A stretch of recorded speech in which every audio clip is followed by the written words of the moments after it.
Welcome back to Farawa. Today I will be showing 6 DIY cottagecore decor crafts.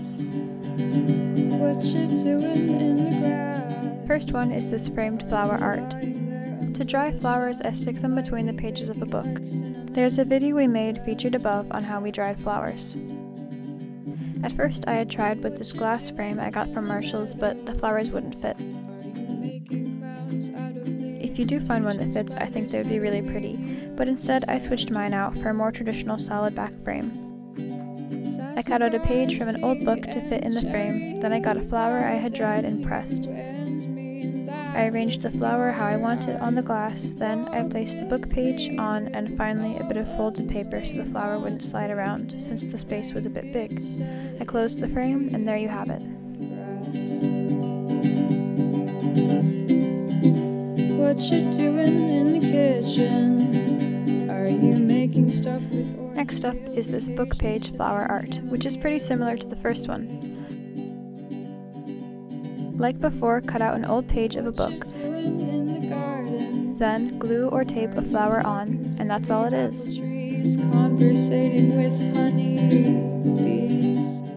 It's a very simple yet pretty decoration you can hang on your wall or put on a card or in a frame, just like the previous craft. And you and me and that look in your eyes.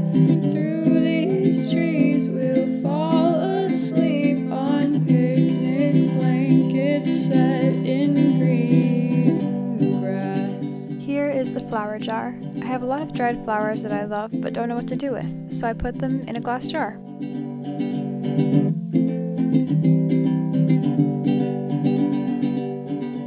I cut out a piece of fabric a little bigger than the lid and put it on before screwing on the lid so the edges would show through. It's very simple and a very easy way to show your collection.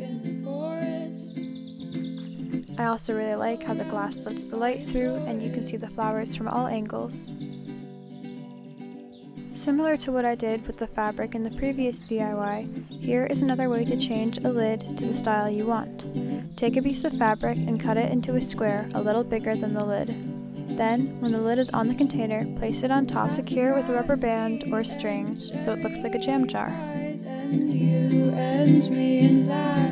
This next one is embroidery.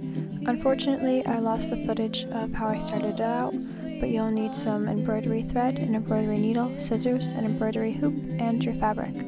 I wanted to make flowers coming out of my pockets, so I put the embroidery hoop in the pocket and started sewing some straight lines and curved lines for the stems. I'm not doing a very good job at showing it, but there are so many YouTube videos of embroidery, and we probably will be coming out with one sometime as well. Then I made the flower heads and I was done. Here's what it looks like.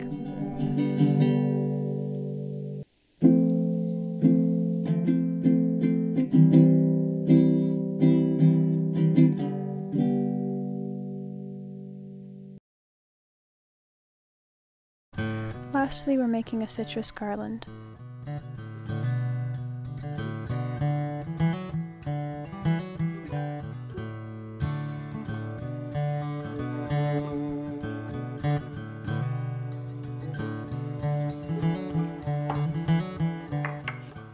There are two ways to do this. The more traditional method is to slice up your citrus or fruit really thin,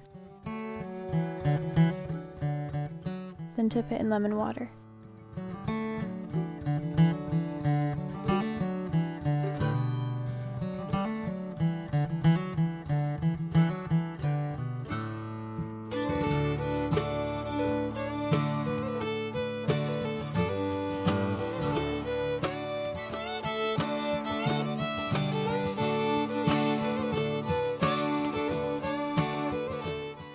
Lay the fruit in a basket or a tray and set it out in the sun. I put a mesh screen over mine because it was really buggy, but you can do it without. So I let it sit in the sun for a few weeks, flipping them every once in a while and bringing it in for the night. The other way you can do it is put it on a tray in the oven on a low temperature for a few hours, turning every once in a while.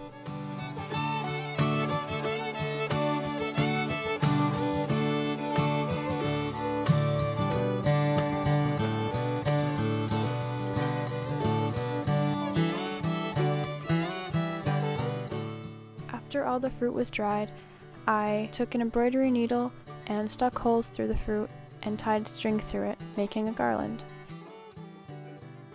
I have one hanging in my window, which catches the light really well as on my wall and in the kitchen.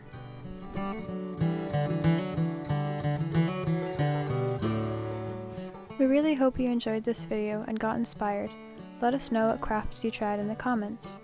Check out our channel for more content like this, recipes, vlogs, style, and more crafts. Goodbye for now from Farawa.